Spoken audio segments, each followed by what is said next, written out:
Al-Fatihah. Tes. Al-Fatihah untuk Nabi Muhammad sallallahu alaihi wasallam, juga Al-Fatihah kepada diri kita, ibu dan ayah kita, adik beradik kita, saudara mara kita, jiran tetangga kita, para sahabat kita, para pemimpin kita, guru-guru kita, para jemaah kita, dan kepada semua orang muslimin muslimat, mukminin mukminat, sama ada yang masih hidup ataupun telah meninggal dunia. Al-Fatihah. A'udzubillahi minasyaitonir rajim. Bismillahirrahmanirrahim. Alhamdulillahirabbil alamin. Arrahmanir rahim. Maliki yaumiddin. Iyyaka na'budu wa iyyaka nasta'in. Ihdinas siratal mustaqim. Siratal ladzina an'amta 'alaihim ghairil maghdubi 'alaihim waladdallin. Amin. Assalamualaikum warahmatullahi wabarakatuh. Na'udzu billahi minasyaitonir rajim. Bismillahirrahmanirrahim. Alhamdulillahi rabbil alamin. Nahmaduhu wa nasta'inuhu wa nastaghfiruh. Wa na'udzu billahi min shururi anfusina wa min sayyiati a'malina. May yahdihillahu fala mudilla lahu wa may yudlil fala hadiya lahu. Ashhadu an la ilaha illallah wa ashhadu anna Muhammadan 'abduhu wa rasuluh. Qala rabbana shrah lana sudurana wa yassir lana umurana wahlul 'uqdam min alsinatina yafqahu aqwalana. Subhanaka la ilma lana illa ma 'allamtana innaka antal alimul hakim. Wa la hawla wa la quwwata illa billahil aliyyil azim. Allahumma salli ala Muhammadin al-fatih lima ughliqa wal khatim lima sabaqa ناصر الحق بالحق والهادي إلى صراطك المستقيم وعلى آله حق قدره ومقداره العظيم. أما بعد. Yang saya hormati dan semuliakan, yang berbahagia Al-Fadil Tuan-Tuan Imam, Tuan-Tuan Bilal, yang berusaha, Tuan Pengerusi Masjid Raudatul Jannah. Yang saya hormati dan semuliakan, yang berbahagia barisan jawatan kuasa masjid, yang saya muliakan Tuan-Tuan Guru, Tuan-Tuan Haji, Puan-Puan Hajah, Datuk-Datuk, Datin-Datin, ibu-ibu, ayah-ayah, muslimin muslimat, mukminin mukminat yang dirahmati Allah sekalian. Alhamdulillah, bersyukur kehadiran Allah Subhanahu wa taala pada malam yang berbahagia ini. Sama-sama kita telah dikumpulkan oleh Allah Subhanahu wa taala setelah sekian lamanya kita tidak berjumpa, bertukar hari, bahkan bertukar minggu, bahkan bertukar bulan, bahkan bertukar tahun kita tak jumpa. Daripada 2020 sampailah ke 2021, alhamdulillah pada hari ini diberi izin oleh Allah Subhanahu wa taala dapat lagi kita bersua kembali. Alhamdulillah, bersyukur kehadiran Allah Subhanahu wa taala yang menganugerahkan kita macam-macam nikmat udara, sehinggakan pada hari ini masih lagi ada orang yang tak perasan tujuan utama Allah taala berikan dia nikmat udara.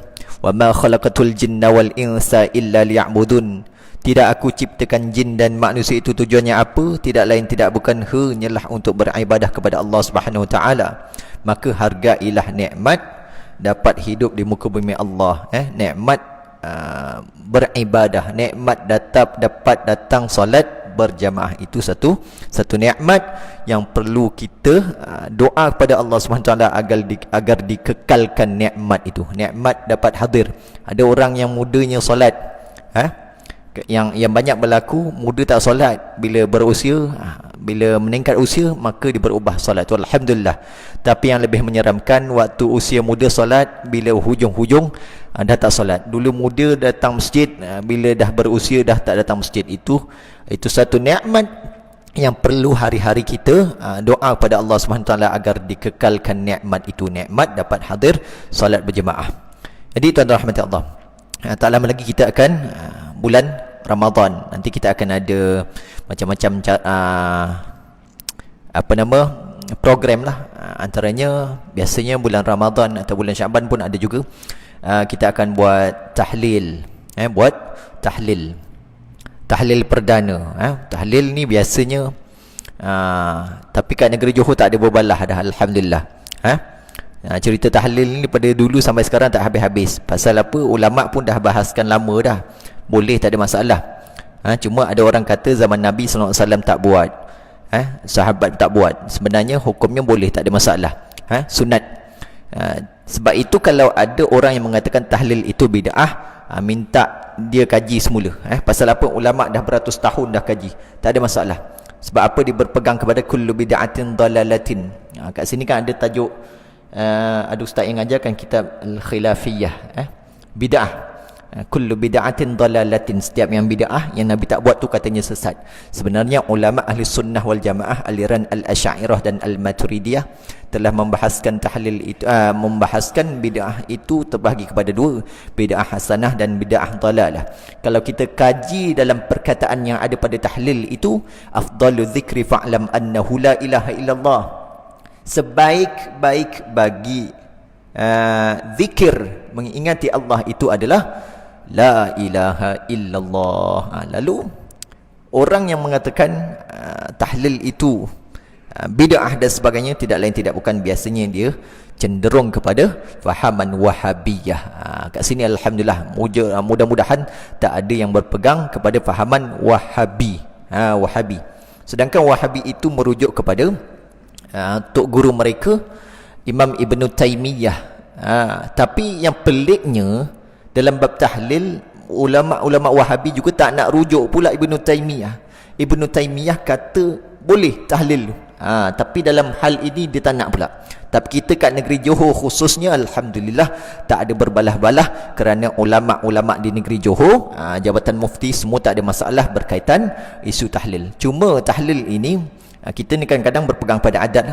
Bab biasa yang orang berbalah-balah, bab nak menyebut apa nama-nama arwah, nama-nama arwah pada permulaan tahlil. Cuma yang ada disebutkan, yang tuan-tuan nak sebut pada permulaan tu, macam saya tadi sebelum mula kuliah, saya akan sedekahkan Al-Fatihah kepada Nabi Muhammad sallallahu alaihi wasallam, kepada roh kita, ibu dan ayah kita. Dan kita ni sedekahkan pahala ni, sama ada kepada orang hidup maupun mati, tetap akan sampai insya-Allah. Sedangkan pada zaman Nabi sallallahu alaihi wasallam telah memacakkan pelepah tamar pada atas kubur. Sedangkan Nabi sallallahu alaihi wasallam kata pelepah tamar kalau mana dia berzikir pun akan sampai kepada si mati. Itu pelepah tamar, apatah lagi manusia macam kita ni kalau berzikir, maka kita sedekahkan. Cuma isunya ialah nak menyebut tu, kalau mana nak sebut satu-satu. Biasa kita khususan ila ruhi almarhum. Kalau lelaki lah, maka kalau 1, 2 orang, 3 orang, 4 orang, 5 orang okey lagi, 10 orang okey lagi nak sebut. Bayangkan kalau ada 1000 nama. Alamak, kalau nak sebut 1000 mungkin lama juga tu, tak habis-habis kan. Maka kita boleh dijamakkan. Boleh dijamakkan. Macam kita kadang-kadang kepada semua orang muslimin muslimat, mukminin mukminat, sampai tak? Sampai kepada semua orang Islam, kepada semua orang beriman, tetap akan dapat manfaat. Ataupun yang ulama menyebutkan kepada keluarga kami, kami sedekahkan Fatihah ini dan zikir-zikir tahlil ini kepada ahli keluarga kami. Jadi kita pun yang masing-masing ini, dalam yang ada ramai-ramai dalam hati, siapa ahli keluarga kita, maka semua akan dapat. Dia tak macam bantuan BRIM tuan-tuan, yang ada nama je dapat, yang tak ada nama tak dapat. Itu kalau bantuan lah. Kalau apa-apa yang kita, benefit yang kita dapat, maka yang ada nama dapat, itu anugerah daripada manusia. Tapi kalau untuk pahala, setiap yang kita niatkan itu semuanya akan dapat manfaat. Ini beza. Jadi kalau mana namanya sedikit, lepas ni kalau kita ada buat tahlil lah, katakan kat mana-mana sekalipun, dekat rumah kita ke, ahli keluarga ke, maka tak ada masalah. Kalau mana yang kita niatkan itu, maka mereka akan dapat manfaat. Kalau kita sebut seluruh ahli keluarga kita, maka seluruhnya akan dapat. Siapa ahli keluarga kita? Dan kepada, ada ulama menyebut kepada datuk nenek keturunanku, maka semua datuk nenek keturunannya akan dapat.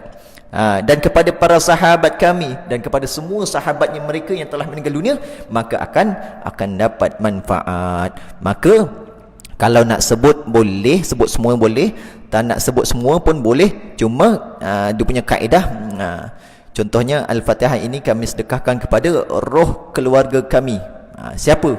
Masing-masing ingat dalam hati. Siapa roh keluarga yang disebutkan? Nak sebut kat mulut dapat manfaat, nak sebut kat dalam hati pun tetap akan sampai kepada si mati, insya-Allah. Tak ada masalah. Tak ada masalah. Cuma yang perlu ditekankan dalam upacara tahlil itu, kita ini zikir. Zikir, kalimah-kalimah yang baik. Maka kita berdoa kepada Allah Subhanahu Wa Taala. Cuma ada nak tahu sampai ke tak sampai, dia punya quality itu perlu kita tekankan, yang ketika tahlil itu dielakkan daripada berbual-bual, dielakkan daripada melakukan perkara-perkara yang makruh, kerana itulah yang sedikit sebanyak akan menjejaskan dia punya pahala kepada si mati. Bukan yang jejaskan, bukan bab nak menyebut nama. Kalaupun kita sebut namanya, namanya tak berapa tepat, kan? Nama Husin tersebut Hasan, sampai ke tak? Husin dapat tak? Kalau ikut logik tak dapat lah. Kalau ikut Aisynar, nama salah tak dapat. Itu manusia, salah satu huruf tak dapat, IC salah satu nombor tak dapat. Tapi dalam hal ini, kalau mana tersilap sebut nama, tapi niat dia tu siapa? Kepada siapa? Kepada Husin, maka Husin akan dapat. Ini dia punya kaedah. Kalau mana sikit tak ada masalah, tapi kalau terlampau banyak, maka sampai memakan masa, maka bab tahlil atau apa saja, maka bolehlah dijamakkan kepada ahli keluarga kami. Siapa ahli keluarganya? Masing-masing sebut. Maka akan menyempatkan masa dan akan memberikan kualiti yang lebih baik kepada tahlil itu. Jadi tuan rahmati Allah, lagi banyak sebut boleh. Ada orang berbalah-balah nak sebut, nak tahlil tu, nak zikir 100 ke berapa, lagi banyak lagi bagus. Lagi banyak lagi bagus. Tapi perlu kepada kita ini, kalau buat ahli keluarga kita, sesama keluarga, tak ada masalah lah. Nak buat 70,000 kali pun tak apa. Ini kata Ibnu Taimiyah tu, yang ulama yang Wahabi sendiri, dia punya tok guru Wahabi kata boleh 70,000, dia kata boleh. Apatah lagi kalau kita. Tapi kalau kita buat ramai-ramai, maka berpada-padalah yang telah disusun oleh ulama, para habaib menyusun. Ikutlah, kalau disuruh 100 alhamdulillah, terlebih tak ada masalah, terkurang pun tak ada masalah. Maka bab nama itu, kalau banyak, sebutlah, ikutlah kita ada masa, ikut adat, sempat ke tak sempat. Kalau terlampau banyak, maka bolehlah disebut keseluruhan ahli keluarga kami, lalu masing-masing diniatkan di dalam hati. Wallahu alam. Jadi tuan-tuan rahmati Allah, tak lama lagi kita bulan Ramadan. Bulan Ramadan. Ini bab orang buka puasa. Ada orang azan aja, Allahu Akbar, terus disambar ayam goreng dan sebagainya. Kalau tuan-tuan masing-masing ada dapat kalender kan kat rumah kan, kalender daripada Jabatan Mufti Negeri Johor tu, kat bawah tu ada satu note. Saya ingat akan datang kena letak besar sikit tulisan tu lah. Disunatkan afdal berbuka setelah selesai azan. Cuba tengok kat kalender Hijri tu. Kat bawah tu ada tulis, buka selepas azan. Ini azan, baru azan kan, terus ngap aja. Begitu je. Jadi bagaimana kalau Tok Bilal tersalah tengok waktu kan, masuk waktu pukul 7, pukul 6.50 dia dah azan, salah tengok jam pula. Padan ke semua batal. Jadi habis azan baru makan. Jadi kalau bab kat masjid ni dia punya afdalnya sebenarnya habis makan tu, memadai qadar dalam kitab disebutkan 3 biji rutab ataupun 3 biji tamar. Rutab ataupun tamar. Rutab ni yang kurma basah, yang kita makan. Tamar tu yang dah kering. 3 biji. Habis 3 biji tu tak ada masalah dah, boleh dirikan solat jemaah. Bukannya habis 3 pinggan. Kita makan habis 3 pinggan. Kalau kat rumah lagi, wali'a'udzubillah, inna lillahi wa inna ilaihi rajiun. Ada orang yang meninggal bulan Ramadan, ya Allah, mulianya dia dapat meninggal bulan Ramadan, rupanya makan banyak sangat sampai meninggal, wali'a'udzubillah. Jadi ini perlu dielakkan. Makan 3 biji kurma, sama ada kat rumah maupun kat masjid, baru didirikan. Sekadarnya itu dalam kitab disebutkan, ulama sebutkan 3 biji rutab ataupun 3 biji kurma, bukan 3 pinggan. 3 pinggan habis dah nak isyak baru sembahyang. Lepas tu tarawih. Tarawih tu yang buat 8 aja tu. Jadi Itu jangan berbalah-balah lah. Begitu juga Tuan Bilal. Tuan Bilal, kalau dia yakin masuk waktu, dia nak azan dulu, habis azan dia makan 3 biji kurma, tak ada masalah. Itu yang bab orang kata nak solat nu lambat sikit ke apa, terus solat ataupun tunggu sekejap, tunggunya sekadar 3 biji kurma, bukan 3 pinggan. Jadi tuan rahmat Allah, kita sambung kepada pengajian kita, muka surat 188. Ini sebelum ni kita dah sebutkan, tapi belum sampai pada tajuk, kita hanya petik sedikit-sedikit. Apakah hukum bagi seseorang itu yang datang lambat solat ke masjid, datang lambat, lalu didapati saf depan semua dah penuh, maka dekat baris yang dia ada itu adalah dia seorang diri. Kalau mazhab Hambali, maka tidak sah solatnya, mazhab Hambali. Tapi kita mazhab Al-Imam Syafi'i, maka sah seorang diri kat belakang. Tapi apa yang disusun oleh ulama, diberikan panduan sunat menarik ke belakang seseorang yang berada di dalam saf di hadapan untuk dijadikan teman agar tidak bersendirian. Ulama mazhab Syafi'i menambah, jika seseorang yang baru datang tidak mendapati tempat di dalam saf, iaitu saf kat depan semua dah penuh, ini dalam mazhab Al-Imam Syafi'i, hendaklah dia takbiratul ihram dan kemudian menarik seorang yang berada di dalam saf hadapannya untuk menemaninya kat belakang. Dekat mana? Kata ulama mazhab Syafi'i, dekat yang sebelah kanan, kat sana. Jadi orang sebelah kanan. Tapi ini boleh digunakan waktu bukan PKP. Waktu PKP, selagi mana kita jarak, hukum ini maksudnya bukan tidak terpakai lah. Maka tuan-tuan lebih memakai hukum ini waktu solat rapat-rapat. Dalam hadis Nabi sallallahu alaihi wasallam, Ani bin Abbas qal, inna an-nabiy sallallahu alaihi wasallam amara al-ati wa qad tamati as-sufuf ay yajtadhiba ilaihi rajulan yuqimuhu ila janabi. Daripada Ibni Abbas radhiyallahu anhuma berkata bahawa Nabi sallallahu alaihi wasallam memerintahkan orang yang datang lalu mendapati saf-saf solat sudah penuh agar ia menarik seseorang yang berada di dalam saf di hadapannya ke belakang untuk berdiri solat menemaninya. Ini ada dalam hadis riwayat At-Tabrani. Jangan kata tak ada dalam hadis pula bab tarik dan menarik ni. Yo je ni.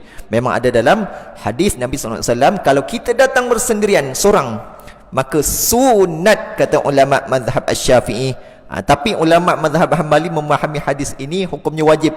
Kata dia Nabi sallallahu alaihi wasallam memerintahkan seseorang yang datang lambat, didapati dia seorang, maka Nabi sallallahu alaihi wasallam suruh tarik orang yang sebelah kanan ke hadapan tu untuk ke belakang menemaninya. Tapi dalam mazhab Asy-Syafi'i menghukumkan ianya adalah sunat. Buat dapat pahala. Oleh itu, kita disunatkan menarik seseorang membantu kita membina satu saf. Jadi kita ada teman. Ianya lebih lagi dianjurkan kerana menurut mazhab Hambali tidak sah solat bersendirian di belakang saf. Sebab tu mazhab Hambali dia akan gunakan kaedah ni. Jadi tuan-tuan, kalau solatlah mana-mana negara, contoh negara yang ada menggunakan mazhab Hambali, tuan-tuan pula kebetulan di saf yang sebelah kanan sekali, tiba-tiba ada dengar orang belakang takbir, lalu ditarik tuan-tuan, dia menarik tuan-tuan untuk ke belakang. Jangan risau, jangan takut, jangan gentar. Dia bukan nak cari gaduh, tapi sebenarnya dia nak ajak tuan-tuan untuk menemaninya di saf belakang. Ini untuk orang sebelah kanan. Tapi kalau sebelah kiri, tak ada. Dia menyalahi sunnah Nabi sallallahu alaihi wasallam. Mungkin akan ada orang tarik kita sebelah kiri, tapi perlu kita ketahui ianya menyalahi sunnah Nabi sallallahu alaihi wasallam. Begitu juga orang yang solat berjemaah berdua. Dia solat di sebelah kiri. Zaman Nabi para sahabat pernah solat di sebelah kiri, lalu ditarik oleh Nabi pergi ke sebelah kanan. Hukumnya sah juga. Sebab tu kalau kita lihat zaman-zaman dahulu ataupun zaman sekarang, masih ada lagi orang yang berjemaah suami dengan isteri. Kalau kita lihat dalam filem ataupun di dalam Google dan sebagainya, dekat YouTube dan sebagainya, dia katakan solat berjemaah suami dengan isteri yang hanya berdua orang, maka isterinya di sebelah kiri. Itu tipu, itu tersalah faham dan sebagainya. Yang sebenarnya tepat dalam hadis Nabi sallallahu alaihi wasallam, wanita saf wanita itu di belakang kaum lelaki walaupun dia seorang. Jadi kalau tuan-tuan berjemaah dengan isteri di rumah atau di mana saja berdua, maka isterinya tepat di belakang. Itu seorang isteri. Kalau dua orang isteri pun tepat juga. Kalau empat pun kena centerkan lah.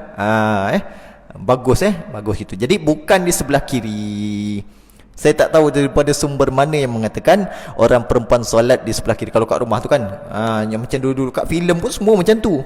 Dekat TV kan, itu pasal artis yang solat, artis, pelakon yang solat. Tapi kita yang belajar kitab panduan imam dan makmum ini, maka selepas ini kalau nak solat berjemaah bersama isteri, isterinya tepat di belakang, bukan di kiri atau bukan di kanan, melainkan tak ada ruang. Kalau dah tak ada ruang, tak apa masalah lah, tetap sah. Walaupun kita lelaki dengan lelaki pun, kalau lelaki sebelah kiri sah juga, cuma ianya menyalahi sunnah Nabi sallallahu alaihi wasallam. Jadi kalau berdua lakinya seorang sebelah kanan. Tapi jangan ikut macam puak-puak Wahabi, minta maaf cakap, Wahabi memahami hadis, tapi Wahabi ada yang cerdik juga, tapi ada yang gendeng ni tak faham.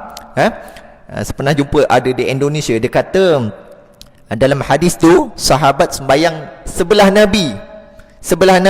Jadi mereka memahami hadis itu mengatakan sembahyang imam dengan makmum sama level. Ini salah faham dalam hadis. Kena lihat dia punya syarah, iaitu kalau sebelah-sebelah tak semestinya ngam-ngam. Maka yang betulnya ialah makmum itu belakang sedikit daripada imam. Tak kisahlah walaupun 1 cm, tak ada masalah. Yang penting dilihat pada tumit, bukan pada jari depan. Kalaulah kaki makmum itu besar, maka kaki dia akan terlebih daripada imam. Tapi lihat pada tumit dia. Jangan ikut apa yang Wahabi faham, iaitu imam dan makmum itu bersebelahan ngam-ngam. Orang tak kata ngam-ngam, dia kata bersebelahan lah. Cuma bersebelahan tu belakang sedikit. Masuk orang kedua, nak bawa ke mana? Biasa kita berlaku, kita akan duduk belakang orang kedua kan. Kita ni jemaah kedua. Masuk orang kedua. Tapi yang betulnya dalam kaedah fikih, iaitu orang kedua itu datang mesti berdiri di sebelah kiri imam. Ni imam jemaah seorang, kita ni datang yang kedua. Lalu bukan kita diri kat belakang, tapi kita diri sebelah kiri imam. Ni yang betul ni. Tuan-tuan jangan terpengaruh dengan Google tu. Jadi tuan-tuan berdiri di sebelah kiri imam, takbir Allahu Akbar, lalu buat apa? Undur. Dua-dua ni mundur. Jemaah ni dengan jemaah ni, dua ni berundur lalu rapat. Itulah kaedahnya. Kaedahnya. Tapi kalau tidak berundur, maka imam yang ke hadapan kalau ada ruang lah. Berundur. Tapi kalau datang dua orang lagi, dah jadi tiga, itu baru berdiri kat belakang. Ini kalau dua, ini kena betulkan. Kita ni jemaah yang kedua. Maka kalau dua orang jemaah di saf depan, maka tuan-tuan tidak boleh menggunakan kaedah ini. Menarik, ni ilmu tarik menarik ni dalam solat ni. Maka tidak boleh menggunakan kaedah ni. Kalau berdua, maka kalau tuan-tuan tarik orang yang di hadapan itu, maka dia tinggal seorang, dia juga akan dihukumkan sebagai makruh. Jadi nak tarik orang ada syarat, nanti kita akan sebutkan. Syarat yang pertama, orang itu mestilah takbir dahulu. Kita nak tarik orang ini, kita mesti takbiratul ihram dulu. Allahu Akbar. Tak boleh kita datang-datang kita tarik dulu kemudian baru kita takbir. Makruh hukumnya. Makruh pada dia yang menarik itu, dan makruh juga kepada orang yang berundur. Maka kalau tuan-tuan ditarik oleh orang belakang, maka kena pastikan yang orang itu sudah pun mengangkat takbiratul ihram yang sempurna. Takbiratul ihram yang sempurna. Jangan Allah tak habis-habis. Pasal dia ada penyakit was-was. Sebab apa? Dia tidak ada percaya dalam hadis. Sebab dalam hadis tidak disebutkan sebelum solat itu boleh baca Qul a'udzu birabbin nas. Memang tidak disebutkan dalam hadis, tapi ulama kata sunat hukumnya kita membaca zikir-zikir dan juga surah Qul a'udzu birabbin nas sebelum solat, kerana untuk mengelakkan penyakit was-was. Was-was itu siapa? Iaitu syaitan yang ganggu kita. Maka kalau kita baca, zaman Nabi tidak baca. Syaitan pun memang takut pun dengan para sahabat dengan Nabi. Kita ni dah lah banyak setan, maka hendaklah kita halau setan-setan itu dengan membaca zikir-zikir, membaca qul a'udzu birabbin nas, malikin nas sampai habis. Ini sebelum solat, sunat hukumnya. Kaedah menyebutkan al-khuruj minal khilaf mustahab, keluar daripada khilaf itu adalah lebih disukai. Maka sebagai langkah berhati-hati, inilah kita disunatkan menarik seseorang. Adapun begitu perlu diingatkan bahawa menarik seseorang hanya harus, yang ini boleh dilakukan setelah menepati beberapa syarat. Syarat yang pertama, selepas takbiratul ihram yang saya sebutkan tadi. Yang keduanya, hendaklah orang yang ditarik itu bersetuju. Orang yang sebelah kanan tu, pastikan dia rida, dia bersetuju ditarik ke belakang. Jadi kalau tuan-tuan takbir, kemudian tarik orang di hadapan ke belakang, maka dia tak nak bergerak, maka tuan-tuan tidak boleh paksa. Sebab syaratnya dia mesti rida. Kerana apa mesti rida? Kerana fadilat solat di saf hadapan itu lagi besar dia punya fadilat. Maka kalau mana dia menemani kita kat belakang, dia akan dapat pahala untuk menemani kita, tapi dia akan terlepas fadilat untuk berada di pahala di saf hadapan.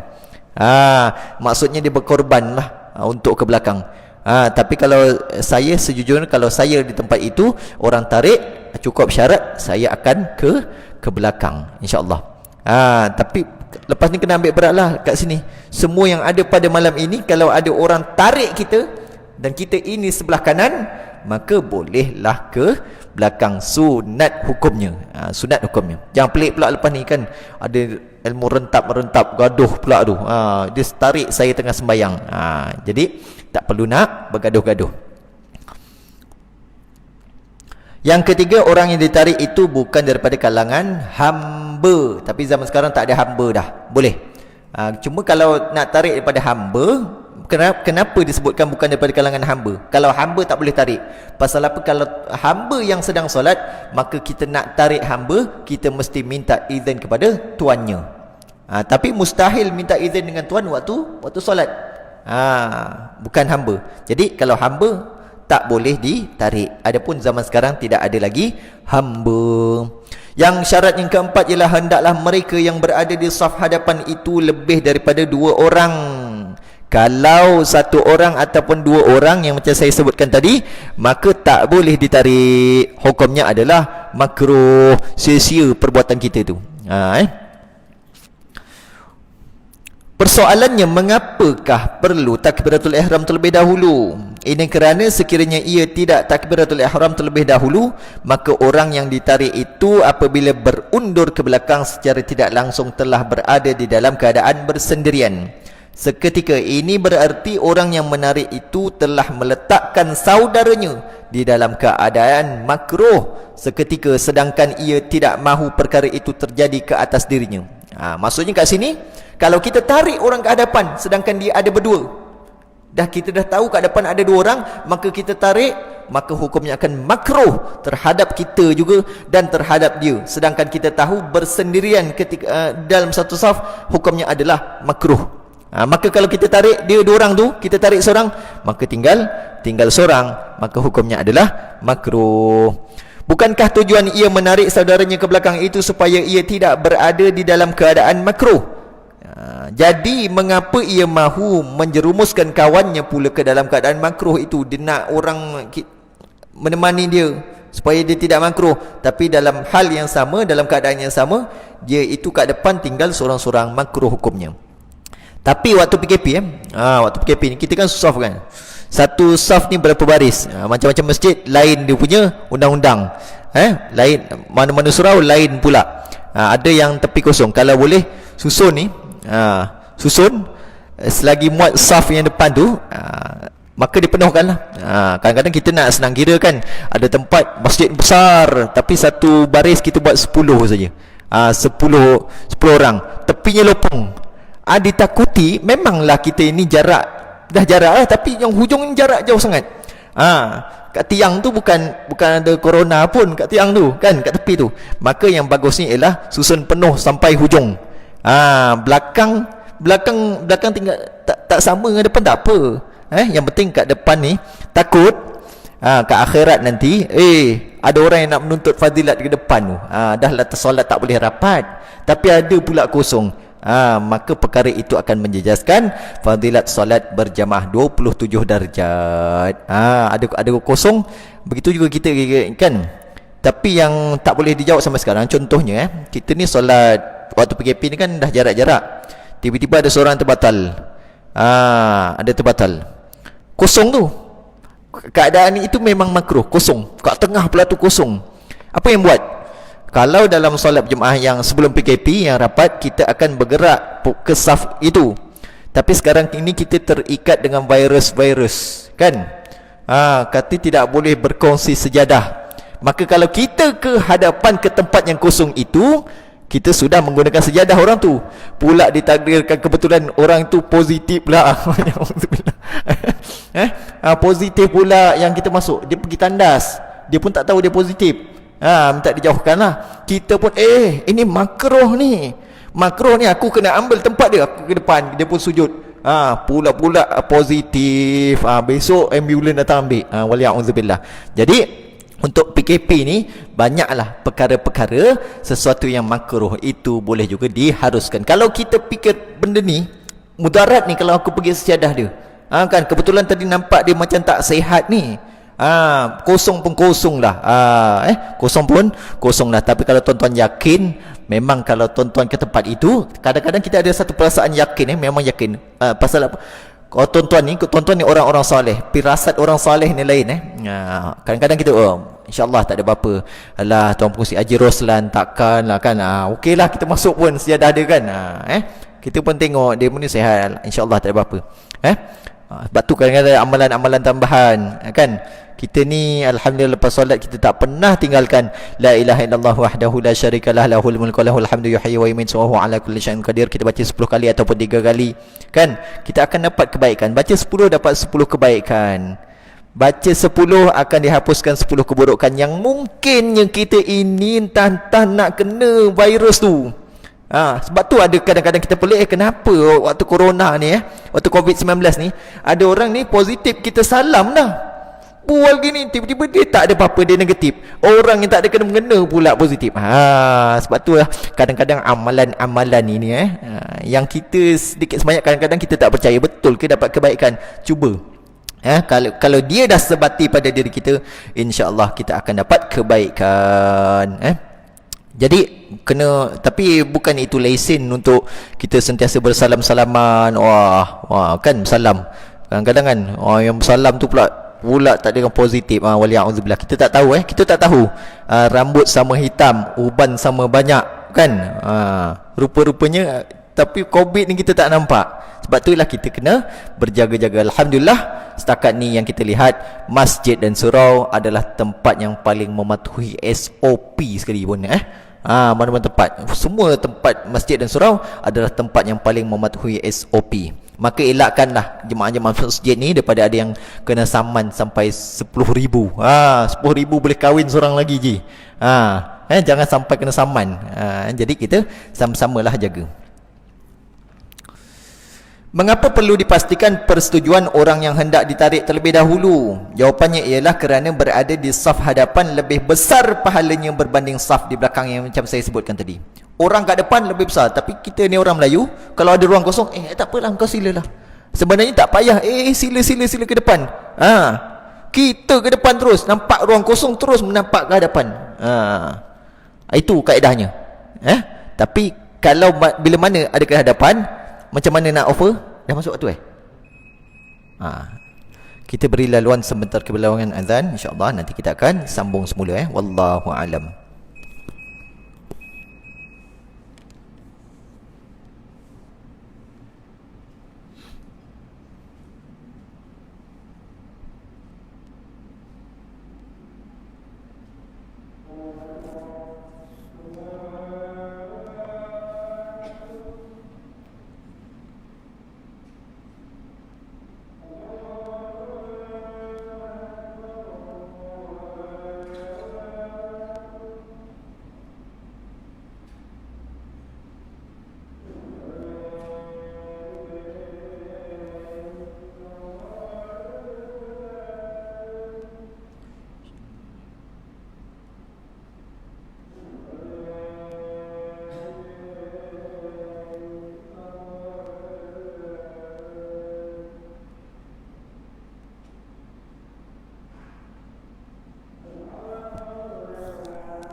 Baik, tuan-tuan ni rahmati Allah.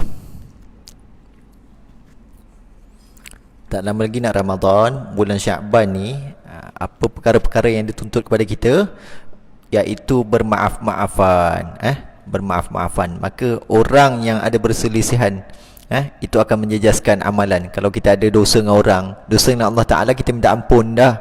Rupa-rupanya dosa dengan sesama manusia kita tak minta ampun. Hutang-hutang lansaikan sebelum Ramadan. Kita hari-hari doa berkati kita di bulan Rajab, Sya'ban, Ramadan. Ada orang tanya doa sekarang, Allahumma barik lana fi Sya'ban wa ballighna Ramadan. Ada orang tanyalah, kalau yang Rajab tu nak sebut lagi boleh tak? Kan pada sebelum ni kan doanya Allahumma barik lana fi Rajabin ataupun Rajaba, itu khilaf ahli bahasa.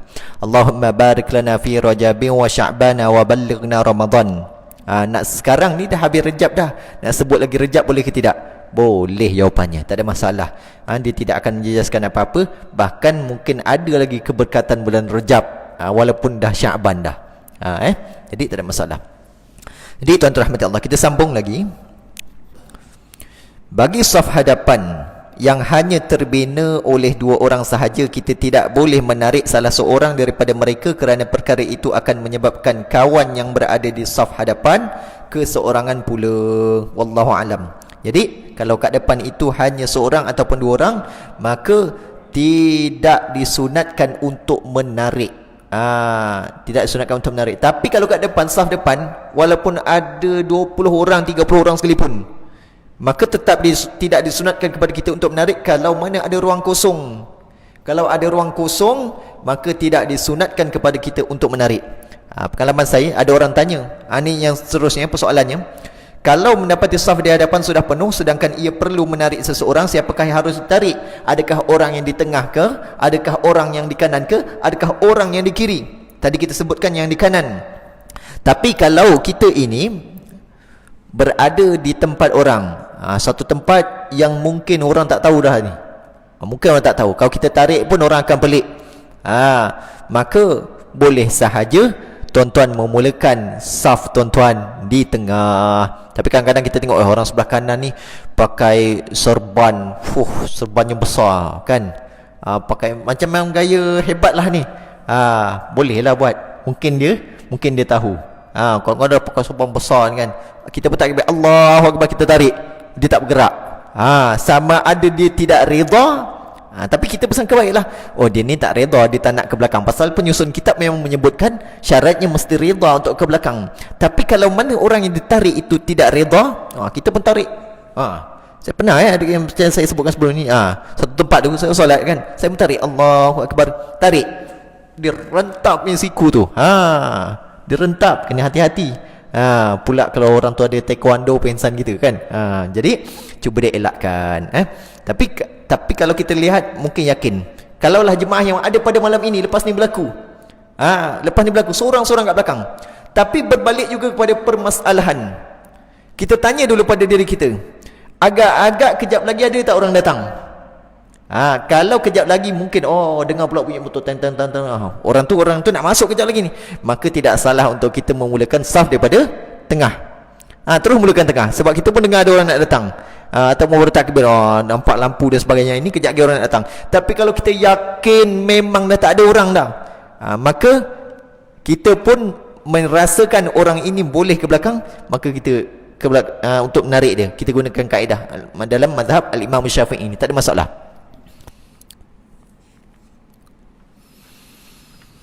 Hendaklah pergi ke sebelah kanan lalu takbiratul ihram, dan selepas itu menarik orang yang paling hujung sebelah kanan saf hadapan itu untuk menjadi temannya agar ia tidak bersendirian. Caranya macam mana nak tarik? Kalau kita berdiri kat saf belakang, kat garis, orang kat saf depan ni, kita tarik sampai tak? Tak sampai lah. Jadi kita di belakangnya sedikit, kita pun takbir Allahu Akbar, lalu kita tarik, lalu berundurlah ke saf belakang. Tapi kalau kita duduk kat belakang kan, sebenarnya kalau solat ini saf ke saf 3 hasta. Ada tempat masjid kadang-kadang ini alhamdulillah ini 3 hasta. 3 hasta. Ada tempat kadang-kadang dia punya saf ke saf tu jauh sangat sampai 4 hasta. Hukumnya adalah makruh. Tapi kita waktu PKP ni, kalau imam dengan makmum, kalau ikut SOP boleh sampai 1.5 meter. Diukur sekarang pakai meter pula ukur pakai meter. Patut ukur pakai hasta, tapi susah nak sebutkan. Tapi untuk orang awam kita ukur pakai meter lah. Katanya waktu COVID lagi jauh lagi bagus. Wallahu alam. Wallahu alam. Kadang-kadang apa nama, tengok keadaan lah. Ada tempat kadang-kadang berapa jengkal aja. Ada saya pergi tu, berapa jengkal aja. Tapi kitanya okey lah, tak ada masalah. Tak ada masalah. Cuma saf di hadapan selagi mana ada ruang, kena diberi penekanan lah. Ruang-ruang itu jangan dibiarkan kosong, takut ada orang yang akan menuntut. An Abi Hurairah radhiyallahu anhu qala qala Rasulullah sallallahu alaihi wasallam wasitul imam wasuddul khalal. Daripada Abi Hurairah radhiyallahu anhu berkata, bersabda Nabi sallallahu alaihi wasallam, tengahkan wasitul imam, tengahkan imam, wasuddul khalal, dan penuhkan ruang-ruang kosong. Tapi waktu PKP ni, imam kan kita dah tak cakap dah, apa nama, Istau wa'tadilu sufufakum rahimakumullah, luruskan, rapat-rapatkan saf. Dulu mula-mula tersasul juga, lurus, rapatkan, kena gelak pula kan. Jadi waktu PKP ni kita ini dituntut sebagai imam untuk apa nama, luruskan saf. Luruskan saf, tak kisahlah ayatnya macam mana sekalipun. Luruskan saf. Tumit itu pastikan tegak, sebab yang saf itu diukur daripada tumit. Sebab tu kadang-kadang kita kena ambil perhatian. Kalau sejadah ini kita susun, sejadah ni kita susun rapat ke depan kan, yang belakang itu tumit ini. Sejadah kita dah ke hadapan, macam saya dah tuan-tuan ni, yang bahagian tumit tu belakang, ini yang perlu kita beri penekanan waktu PKP ni. Ada yang ke depan sedikit, ada yang di tengah. Kita kena confirmkan. Kalau di masjid ini, tumit ini di bahagian garis yang mana, pasal ni banyak garis ni. Kita kena confirmkan. Jadi saling berpesan-pesan. Jadi itu akan menjejaskan fadilat salat berjamaah. Nampak macam remeh saja, nampak macam remeh. Ini hadis dalam yang diriwayatkan oleh Abi Hurairah radhiyallahu anhu. Oleh itu, sesiapa yang menghadapi suasana sedemikian, hendaklah ia membezakannya agar ia tidak melakukan sesuatu kesalahan yang lain pula. Wallahu alam. Persoalan yang ketiga, jika beberapa orang sampai ke masjid dan mendapati salat berjemaah sedang didirikan, dan begitu juga mereka mendapati ada di antara saf-saf salat itu yang jaraknya di antara satu sama lain melebihi 3 hasta. 3 hasta. 3 hasta ni 145 cm. 3 hasta ialah 145 cm. Nanti kena ukur. Sekali-sekala ukur. Kalau lebih 145 cm tu lebih daripada 3 hasta, terlebih lebih sedikit. Apakah yang perlu mereka lakukan? Apakah mereka masuk ke dalam saf belakang atau mereka membina sebuah saf di antara 2 saf yang berjauhan tadi? Kata satu tempat, saf ni, satu saf ni penuh, saf kedua ni dikosongkan. Dia sembahyang kat saf ketiga pula, takut sangat dengan corona tu, pasal selang lagi.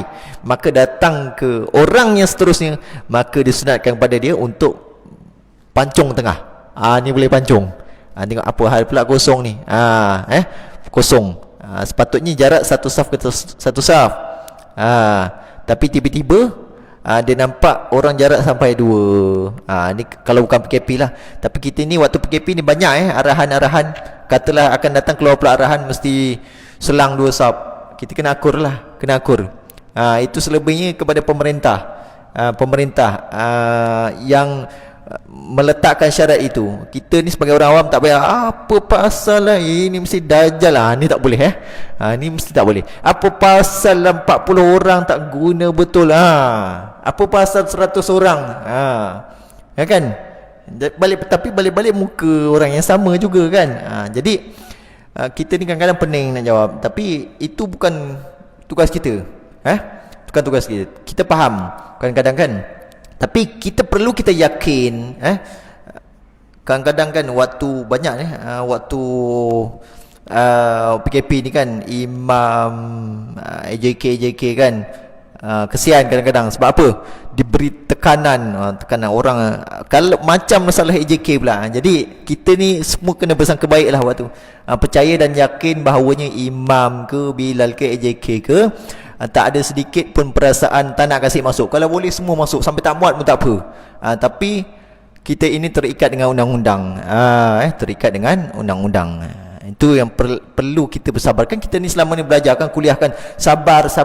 Dan dalam kitab ni sebelum ni kan pun dah ada dah tajuk keuzuran khusus dan keuzuran umum. Orang yang uzur tidak dapat mendirikan solat berjemaah, maka waktu PKP nama dia tak terpilih, nama tidak terpilih untuk solat berjemaah, untuk solat fardu Jumaat katakan, nama tidak terpilih, maka dia adalah kategori uzur, maka dia tidak wajib untuk solat berjemaah di masjid. Nama tidak terpilih, dah mohon lah berapa kali, sekali tak dapat, 2 kali tak dapat, 3 kali tak dapat, masih lagi belum terpilih, maka dia adalah kategori uzur, dan dekat rumah boleh terus mendirikan solat fardu zuhur. Lepas tu ada orang kata kita yang tak dapat solat fardu Jumaat ni kat rumah nak solat fardu zuhur terus atau tunggu orang balik masjid. Uzur yang ada harapan sembuh, contohnya sakit perut. Sebelum PKP ni semua boleh datang kan, sakit perut, maka nak solat zuhur terus boleh ke tak? Jawapannya tak boleh. Ada harapan sembuh, tiba-tiba perut kita ni senang, maka wajib bagi kita untuk hadir solat berjemaah. Ini uzur ada harapan sembuh. Tapi uzur yang tak ada harapan sembuh, maka kita ini boleh terus solat fardu zuhur kat rumah. Kat rumah walaupun family tuan-tuan, adik-adik tuan-tuan, anak-anak, katalah ada 40 orang, tak boleh jangan ada yang solat fardu Jumaat kat rumah. Nak baca khutbah teks tu tak ada masalah, tapi bukan solat fardu Jumaat namanya, sekadar ambil berkat. Kat rumah walaupun ada 40 orang, dia panggil pula jiran-jiran satu lorong, jom kita solat kat sini. Baca khutbah, duduk atas motor.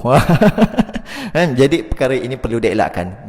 Tempat-tempat bahkan surau pun tak boleh solat Jumaat kalau tidak buat permohonan, tidak difatwakan tempat itu boleh solat fardu Jumaat, maka tak boleh. Jadi yang tak dapat lepas ni solat fardu Jumaat, jangan bersedih kerana tuan-tuan adalah kategori yang uzur, tetap akan dapat manfaat. Bahkan mungkin sahaja dekat rumah itu pahalanya lebih banyak lagi. Mungkin kita buat semua. Pasal kita ini lepas solat fardu Jumaat kan dituntut untuk wirid juga. Katalah kat masjid tak wirid, tuan-tuan kat rumah wirid, tuan-tuan dapat fadilat yang lebih besar. Solat qabliyah kat rumah walaupun tak dapat khutbah tu boleh sekarang baca teks kan, boleh baca khutbah, berlatihlah, mana tahu akan datang dilantik jadi imam. Jadi boleh baca khutbah tu. Sunat pegang tongkat tangan kiri, berlatih kat rumah. Jadi yang tak dapat datang jangan sedih, kerana tuan-tuan adalah kategori uzur dan boleh juga dapat manfaat. Tapi kita faham perasaan orang-orang beriman, dia sentiasa rindu nak solat Jumaat. Jadi jangan gaduh lah. Ini waktu kita menguji kesabaran kita. Selama ni kita sabar. Rupa tak dapat masuk, nanti kita tak sabar. Jadi perlu kita sentiasa bersangka baik. Tapi tanggungjawab kita kena usaha untuk mohon. Janganlah kita aku memang malas dah, aku nak mohon. Kalau aku mohon bukan dapat. Ini kena hati-hati. Tanggungjawab kita kena mohon. Kalau tuan-tuan dah mohon tak dapat, maka terlepas. Tapi kalau tuan-tuan tak mohon, memang tak nak mohon, tak apalah, aku dah tahu hatilah dengan masjid ni, lantaklah aku dah tak nak solat Jumaat dah. Bagus juga corona ni lama-lama. Wali'udzubillah. Jadi itu kena elakkan. Katalah patutnya tuan-tuan ni dapat, tapi sebab tuan-tuan memang sengaja tak nak mohon, ini kena hati-hati ditakuti akan tersangkutlah dekat golongan yang bukan uzur. Patutnya wajib solat Jumaat, patutnya wajib. Begitu juga orang yang dah dapat, tiba-tiba last minute, apa pasal pula tak dapat ni? Semalam nama macam ada, tiba-tiba hari ni tak ada pula. Dia juga termasuk kategori uzur. Tapi orang yang dah dapat tiba-tiba tak dapat hadir dengan pelbagai sebab lah, sakit dan sebagainya, maka dia juga adalah kategori uzur. Jadi sentiasa bersangka baik dengan Allah Subhanahu Wa Taala kenapa turunkan wabak, bersangka baik juga dengan pemerintah, bersangka baik dengan orang-orang yang menguruskan, bersangka baiklah. Maka di sebalik bersangka baik itu ada sesuatu hikmah yang tersembunyi yang barangkali kita tak perasan. Maka hargailah hikmah-hikmah itu, hargailah segala ibadah yang kita boleh lakukan. Maka lebih-lebih lagi di bulan yang mulia ini, elakkan daripada bergaduh-gaduh, banyakkan minta maaf. Jadi tuan-tuan rahmati Allah, saya kira cukup sekadar tu. Jadi tajuk penting pada malam ini ialah tarik di sebelah kanan. Lepas ni yang ada di sini, kalau ada orang tarik kita di sebelah kanan, maka yakinlah yang dia itu sebenarnya nak ajak kita untuk menemani dia dekat saf belakang. Jadi itulah sedikit sebanyak. Jadi tuan-tuan rahmati Allah, saya kira cukup sekadar tu. Akhir kata yang baik dan buruk itu datang daripada Allah Subhanahu Taala atas kelemahan diri saya sendiri. Mohon tukaran ada silap kata. Aku qouli hadza astaghfirullahal azim li wa lakum wa billahi hidayah wat taufiq. Wassalamualaikum warahmatullahi wabarakatuh.